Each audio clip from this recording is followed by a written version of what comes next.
What's going on in here? Oh, just trying to hypnotize my lab worms. What? Why? Well, I was thinking they could do our dirty work once we get to Earth. You know, rough up our enemies. That's actually a really good idea. We did get a lot of hate mail after that cosmology episode. Sure did. But it'll never work. You can't hypnotize lab worms. Oh, yeah? Yeah. How can I do this? Get her!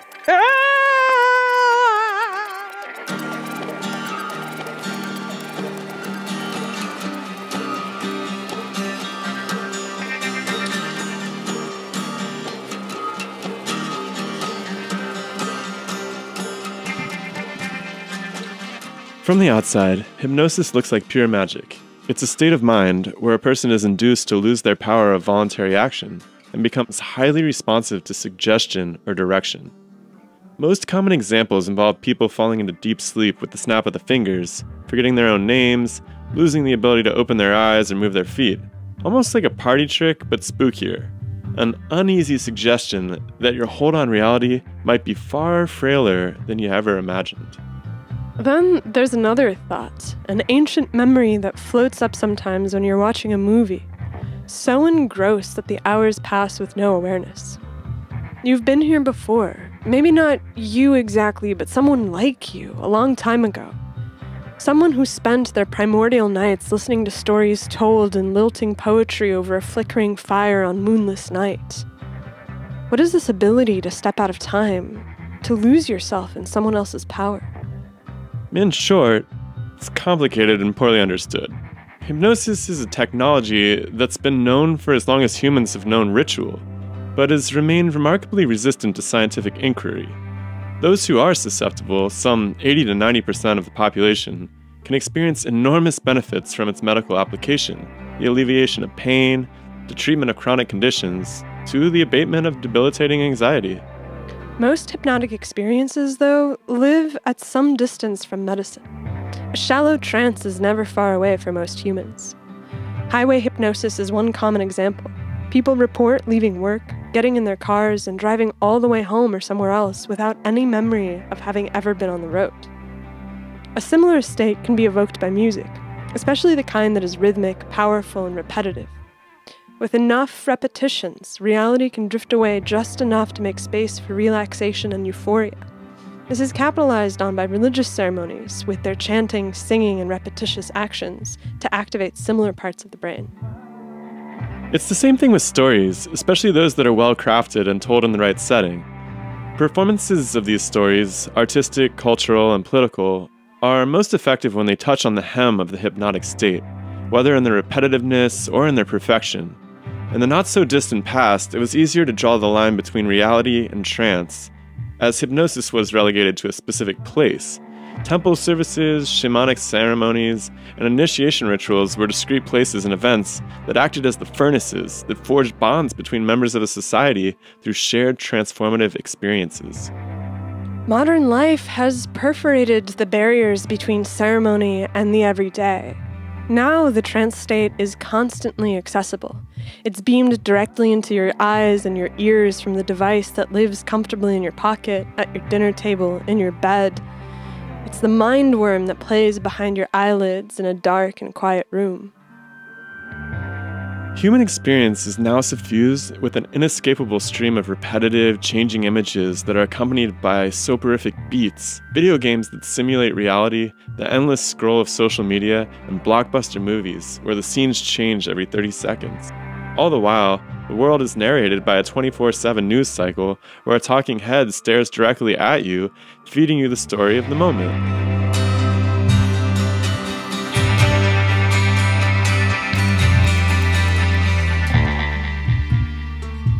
The days of needing to seek the temple are long gone.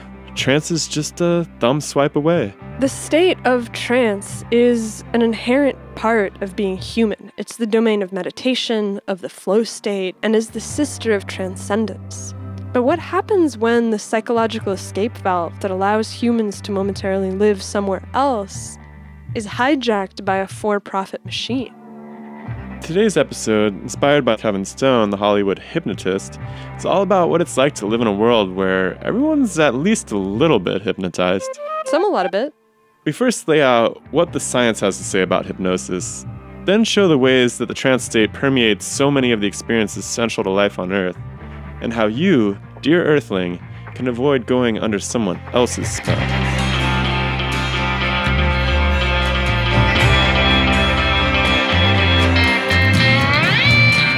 Chapter 1. Hypnos, heir of night and kin to death. The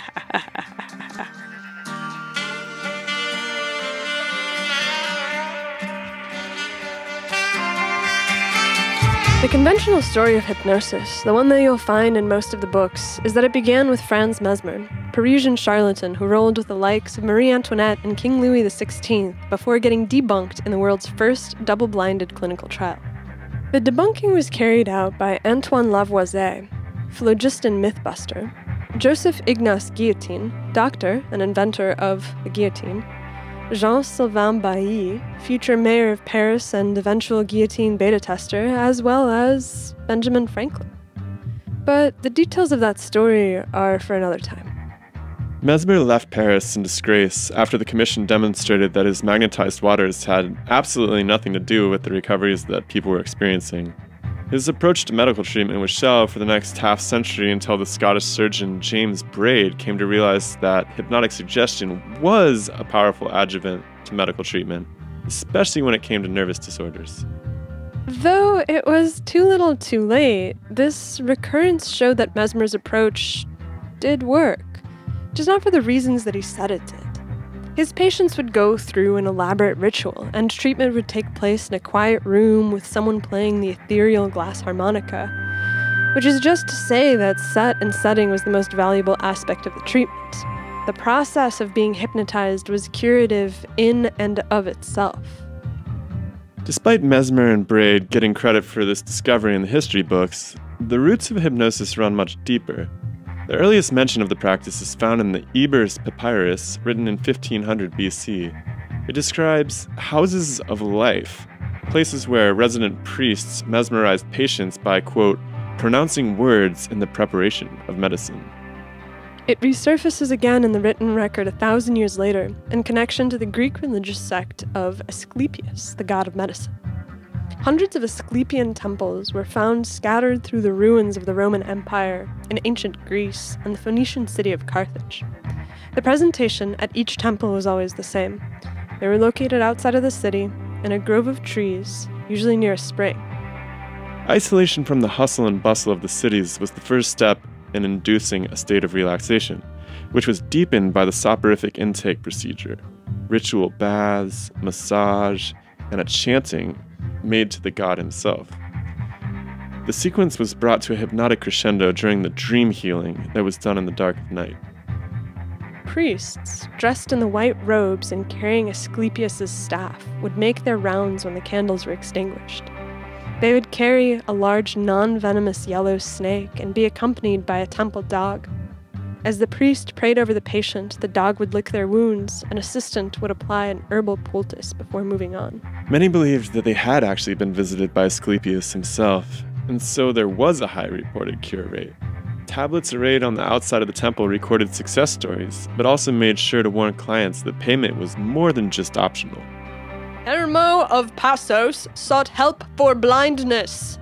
He was cured, but he refused to pay his fee, and so the god blinded him again as punishment. He returned to the temple, again was cured, but this time paid his fee, and he remained cured. Egypt and Greece provide the only discrete evidence for institutional application of hypnosis, but widen the definition slightly, and the practice appears in many more places.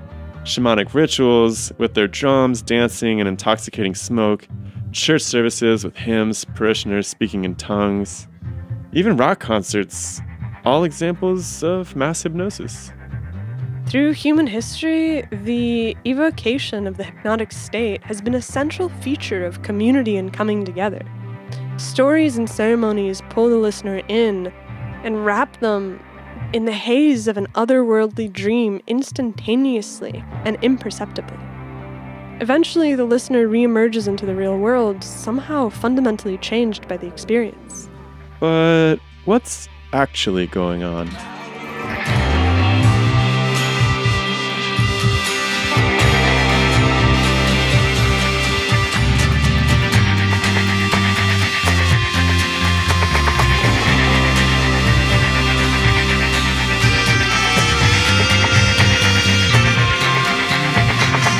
Chapter 2: The Mechanics of Trance.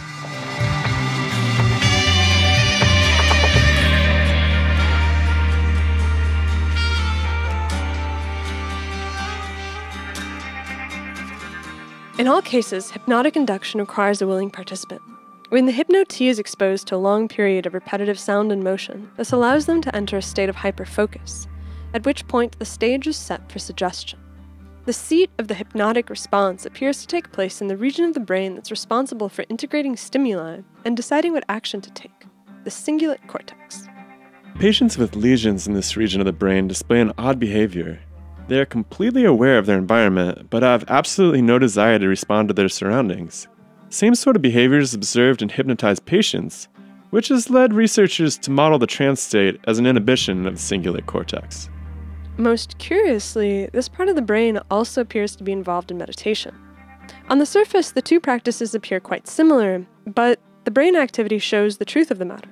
While hypnosis inhibits activity in the cingulate cortex, meditation ramps it up. We'll come back to the significance of that in the last section when we discuss ways to avoid unwanted hypnosis. So far, we've achieved a materialist explanation for the hypnotic state, that there's something about the wiring of the brain which allows someone to enter the hypnotic state. But why would there be this kind of lever in the brain in the first place?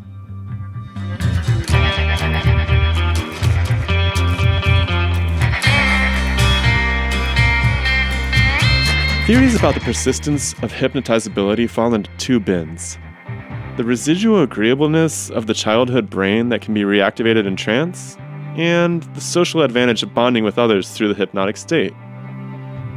Childhood brain explanations are based on a few things mixed together.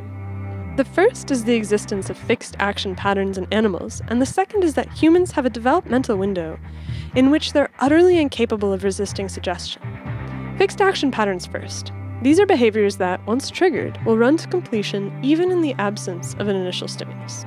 Geese are the model animals for this behavior. Early ethology studies demonstrated that when an egg rolls out of a goose nest, the mother will reach out with her beak and roll it back into the nest. But if the egg rolls away and then is removed by the researcher, the goose will still perform the sequence. Once initiated, it's impossible for the animal to not complete the action. The second part is childhood behavior in humans. Until the age of 2 or so, babies are wired to be highly receptive to suggestions given by their parents.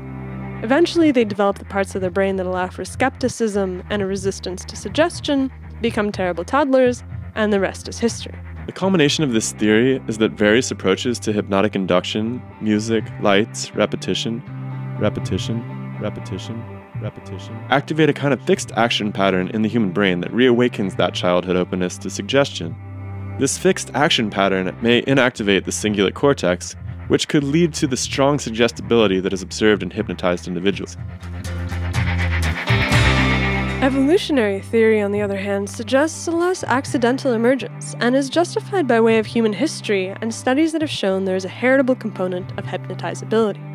In a culture where religious and spiritual behaviors are central to social success, those who are more easily able to enter into the trance state would be much more attuned and connected to their social environment. Social success would translate to increased reproductive ability, which could, over many generations, fix the trait in a population that practiced hypnotic ceremonies. Today, the ability to enter trance remains widespread, but is less a religious activity. Instead, it lives mostly in institutional ceremonies and in the media. Understanding the evolutionary framework of the trance state is complicated by the fact that animals don't really behave like humans when they're hypnotized. Cats, when pinched gently on the back of their necks, will go into a submissive, eyes open position for an indefinite period of time, Chickens will go into a trance state when they're laid on the ground and a line is repeatedly drawn away from their beaks. Lizards will respond similarly, but their trance is a lot longer. Tonic immobility, as it's called, will last for up to 8 hours after hypnosis is performed. In a review on animal hypnosis written in 1974, researcher George Gallup writes that he, quote, witnessed a number of fatalities on the part of the chickens tested for tonic immobility. In all cases, the birds, after having remained immobile for some time, made an abortive attempt to get back to their feet, collapsed, and died. Interestingly, the victims always received manipulations designed to increase fear. Death was never observed under control conditions, or those used to reduce fear. So, it's unclear if there's a deeper animal hypnosis that's related to the human one. But the phenomenon of being scared to death has been taken seriously by earth scientists on occasion, usually under the banner of psychogenic death. That's worth an entire investigation at some point. We'll have to find someone who's an expert in getting scared to death. For right now, let's look at the ways in which you humans are hypnotized all day, every day.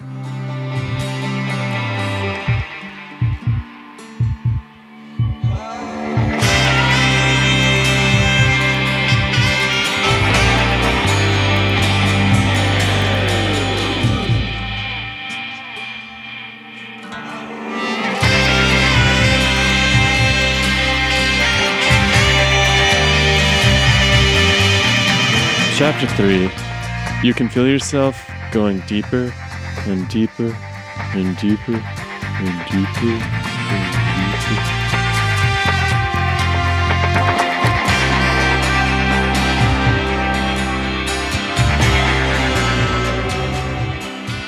Whatever the mechanism, it's obvious that induction of a trance state can be likened to building something, like a song sung in the round, where each piece of the trance, like a hypnotist demonstrating how relaxed your hand is, or that you suddenly can't open your eyes, or you can't lift your feet, further reinforces and expands the trance. Funny thing about technologies, and hypnosis is clearly a technology, is that they can work for many years before people actually figure out what's happening. Think about metallurgy, or airplanes, or even antibiotics. The scientific mechanism of action, atomic chemistry, aerodynamics, and molecular biology, was discovered long after the successful implementation of the product. Exactly. And though no one totally understands what's happening in the brain, hypnosis is really effective in treating PTSD, depression, and anxiety. Meta-analyses of the literature relevant to each condition can be found in the show notes, and they show overwhelmingly positive results. 50 to 80% of patients respond strongly to hypnosis in addition to another therapy, and positive changes to their well-being and mental states persist for months, sometimes years afterwards. Other medical applications are a little more surprising. Hypnosis has been shown to decrease pain during childbirth and in surgery. It appears over and over again in the literature as a promising approach to medical treatment that has a clear, if not fully understood, relationship to the placebo effect. And this is the central question at the heart of the debate that surrounds hypnosis, actually. Is it doing something unique, or is it just another instance of the well-known placebo effect? It's actually likely that the placebo effect is the mildest form of hypnosis possible, the very verge of suggestion. After all, placebo has to do with a response to sham treatment like a sugar pill, but hypnosis is associated with a larger and grander production. This is most apparent outside of medicine, in the human traditions of art and religion, and the one that's most common in the day-to-day. Both practices are intimately tied to the emergence of the hypnotic trance, both for the performer and the audience. The experience of a live stadium show is a moment of transcendent cultural signaling. Thousands of people gather for a loud, rhythmic social event which creates a window during which the audience is highly susceptible to suggestion, and the artist has an enormous amount of power. But only for as long as the magic is maintained. The minute the drummer drops his sticks and the bass player flubs a note, the whole thing falls apart. Cultural aspects of musical performance are likely tied in ancient ways to religious ceremony, too, and this is the strongest argument for an evolutionary role of hypnotic suggestion in humans. Religion has historically been the glue that holds communities together, whether it's the pantheistic pagan gods of pre-Christian society, or the bearded creator god of the Catholic Church. Chanting, singing, drumming, dancing, were all part of a religious ceremony long before they became secular activities. The ability to enter effectively into a trance state creates powerful social cohesion. It allows humans to encounter larger-than conditions, where they become just a single fiber in the cosmic tapestry. Participating in these rituals would have been selected for on a social level, as those who were more integrated in the group would have been far more likely to reproduce and pass their genes on to the next generation. This is the evolutionary argument from the previous section. What that means, sadly, is that there's a lever inside your head that others can yank, which comes with some serious drawbacks. Though all hypnotists will tell you that it's impossible to hypnotize the unwilling, that doesn't mean it's impossible to motivate the willing to do something that will cause harm. There are plenty of examples scattered through the literature of hypnosis being used to recover memories, but that's not really how it works. Recall actually gets worse after someone's been hypnotized, but this hasn't stopped police departments around the world using hypnosis as a forensic technique, a respected forensic technique for gathering evidence. And this practice has actually resulted in innocent people ending up on death row. Someone who has witnessed a crime can't remember the exact details of what they've seen, and then they're hypnotized to help with the recall. But when the procedure isn't done correctly, leading questions can prime the witness to change their memory of what actually happened. And this can result in a false conviction based on shoddy evidence. The same mechanism of false recall is what makes past life and childhood regression hypnosis so prone to corruption. When there's a hypnotist and a patient both after a spectacular outcome, it's easy for that to create new stories out of thin air and goes a long way towards damaging the reputation of hypnosis as a practice. When used responsibly, regression hypnosis can help patients move on with their lives and resolve trauma. But in the hands of a malicious practitioner, it can create entirely new problems. False injuries discovered through suggestion. The flexibility of memory has been exploited in the past. In the 60s and 70s, government agencies in the US and the USSR both attempted to create state-led mind-control programs.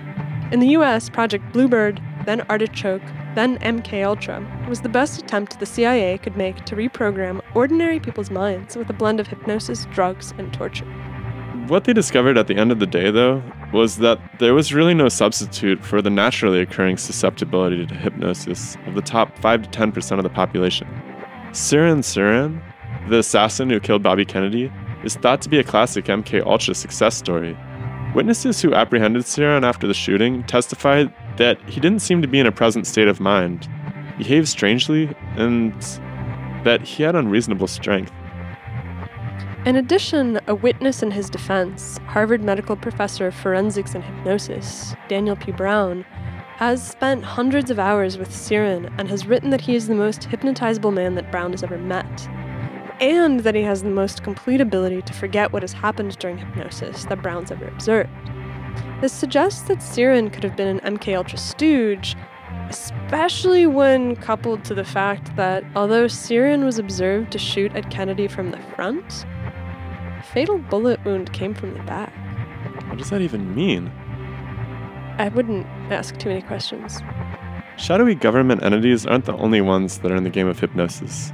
There's also plenty of room for cults and pyramid schemes that press the buttons of the human psyche to easily recruit countless participants and strip them of their independence, freedom, and money. Hypnotic induction into a cult is pretty simple. The first step is love bombing, a technique where new initiates are greeted with an enormous amount of appreciation and positivity that might be impossible to find elsewhere. It lowers inhibitions, increases willingness to participate, and begins to erode connections to the outside world. On the heels of this is the presentation of nonsensical words and phrases that are viewed as the key to power. You chant these words and good things will happen in your life. Then there's an immense information overload that severs the connection to reality, which basically ensconces the initiate in the cult completely until they find a way to extricate themselves and reconnect back to the real world. These techniques are widespread on social media, in the news, and in unscrupulous organizations. Knowing about them's half the battle. The rest is knowing how to keep hypnosis a healthy and voluntary activity.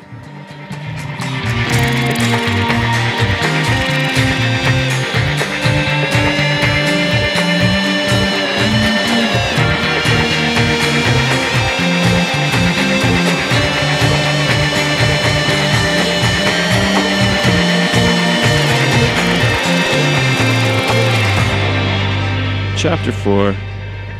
Time to surface.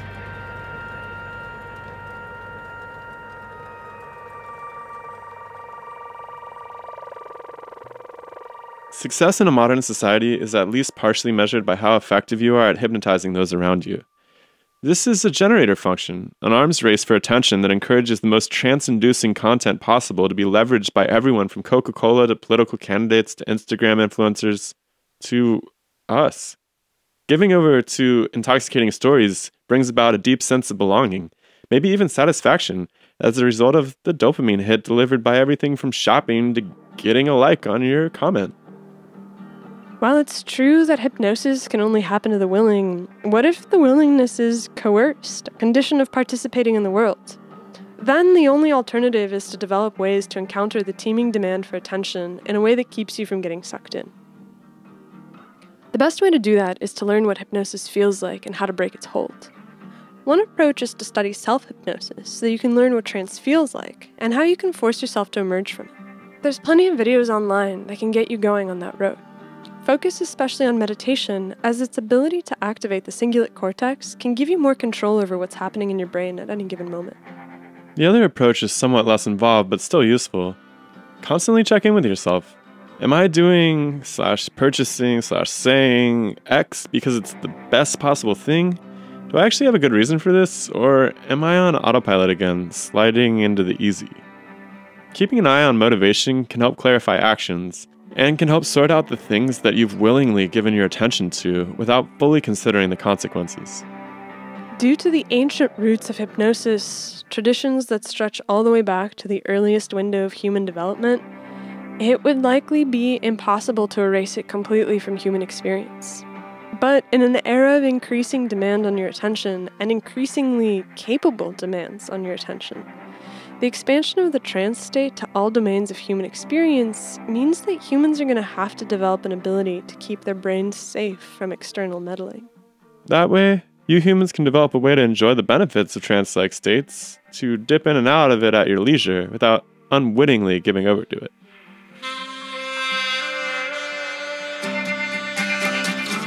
Well, that about covers it.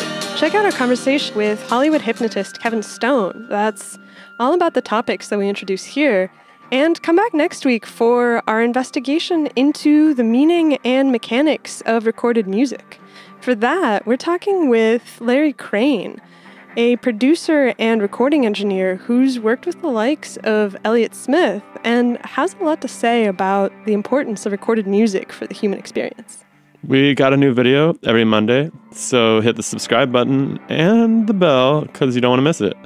And a huge thanks to Alexei Guzet, our first unofficial patron. Woohoo! Boo! We've got a link to donate in the show notes, so if you like what we do, join Alexei and send us some dough for Space Worms, Rock Crunch, and everything that we need to make better and better movies. I think that's about it. Right, Mickey? Woof. Well, till next week.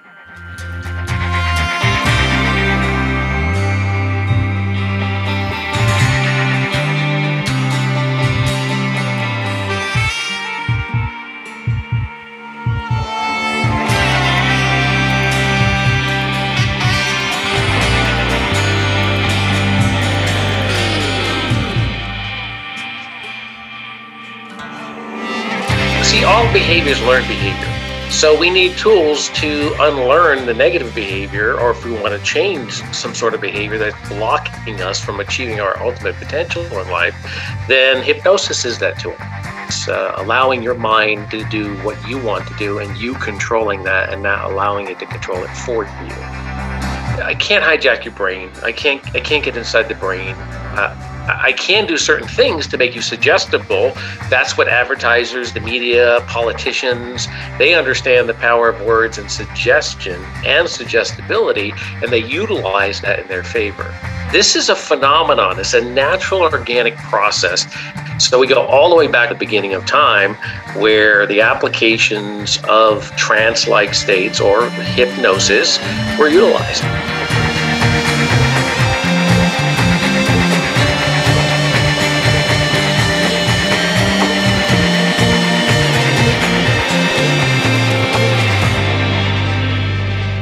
So you have the ability to control people's brains?